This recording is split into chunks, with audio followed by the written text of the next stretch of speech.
Today, we're going to be answering your questions on the Airlift performance install into my BMW F30.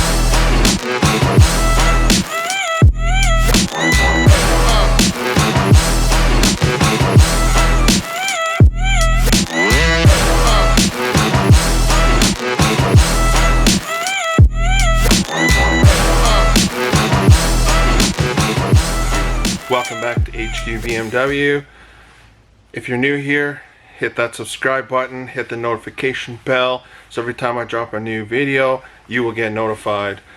But I've had a lot of requests lately on the Airlift performance install.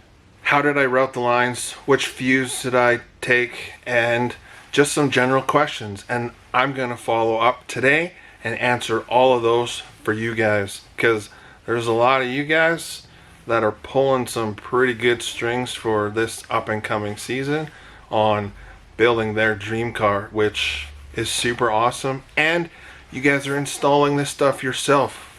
That's amazing. First things first, a lot of you guys want to know, how did I get the airlines from in the trunk out to run down the side skirt? Well, you can use these vents. So you take the battery tray off, and then through these vents you push through, and they come right here on the other side of the bumper, just on the inside space here. On this side, if you take this whole side cover off, there's another vent on this side as well, and then the vent comes out behind this bumper. And if you take the inner fender liner out, you can actually reach in there and you can see the vent. So when you can see the vent, I ran the airline all the way up behind the inner fender liner, and then, like on the original install video, the airline goes all the way down the side skirt to the front wheel. Obviously the rear can just come out here and go into the bag behind the wheel. That's how I did it the first time. If you guys have watched the Airlift performance install videos that I posted just over a year and a half ago, you would see that's how I ran the airlines. Since then, I actually changed them, and I have the airlines running through the bottom bucket in your F30 trunk. I'll show you. Here you can see in the lower bucket we have the manifold with the 3/8 airlines, and I actually ran them out to each side of this bucket.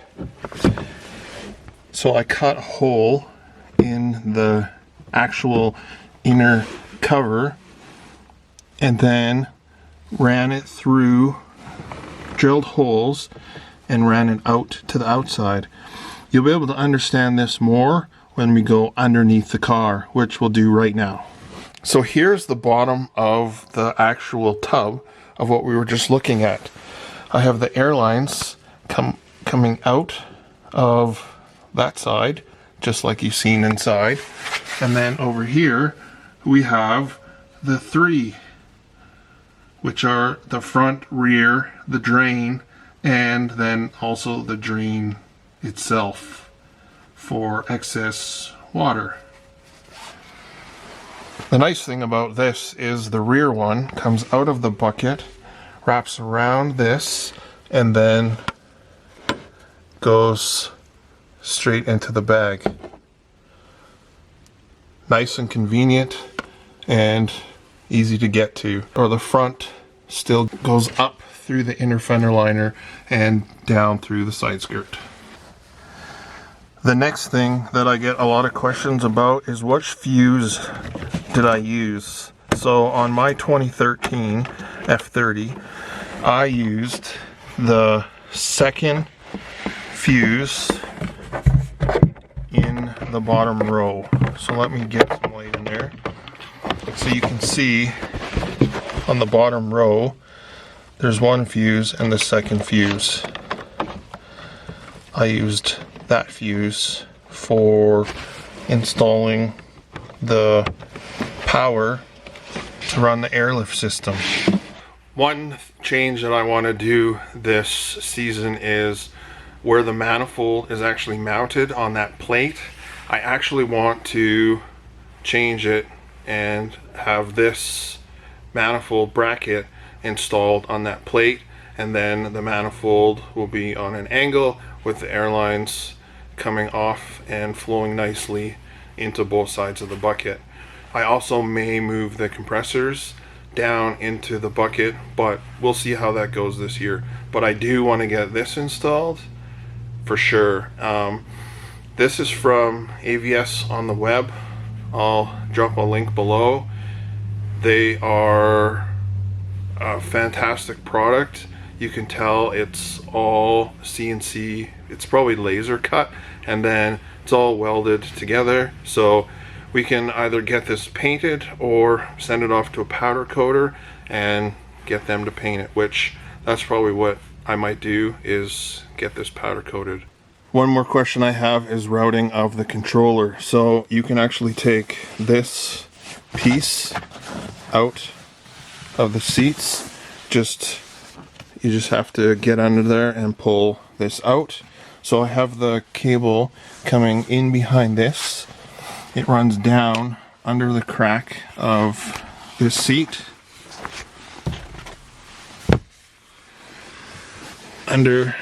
Runs under the crack of this seat, and then the only place where you can actually see the wire is right here, where it goes from the seat to the center console. Now, this is probably not the cleanest thing, and you could cut the carpet or lift the seat, peel the carpet back, run it under here, and then either lift your center console or make a small incision and pull the cable through.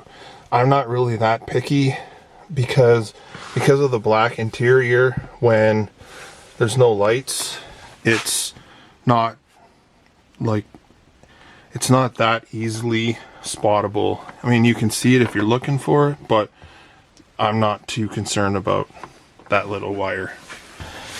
Then you have the cable run all the way under this cover of the center console. You can drop this underfloor piece. There's two 10mm bolts, and then this drops down. So you remove this trim, there's a couple bolts, you pull the radio out, and then you can actually see in behind where the wire is. So I brought the wire over and out this side, and it comes out between. There's actually a hole for where the radio and this trim sits. It's all fully pressed in and tucked. It's just a nice spot for the cable. And then I used a magnetic vent mount with the plate on the back, and it stays there. It doesn't move. I've also seen other people where you can run the cable out of this vent and then just comes in behind the controller. Either or, your personal preference, but for as far as I'm concerned, for the few little places you can see the wire, it's a pretty clean install.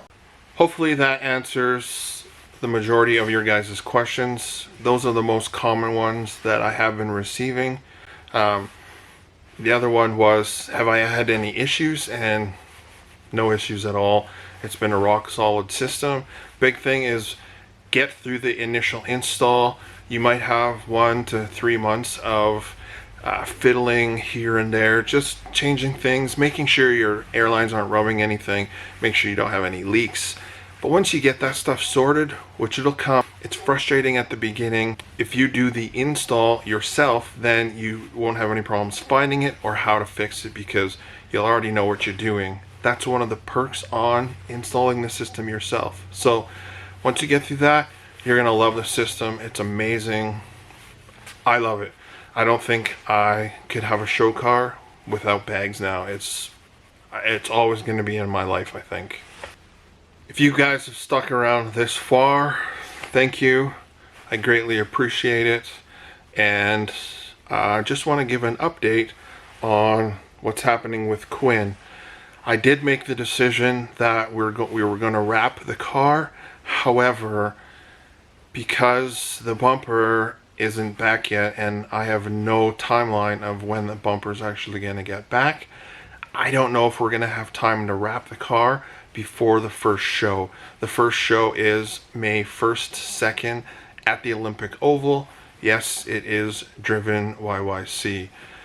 I've not announced it anywhere else, but first time here.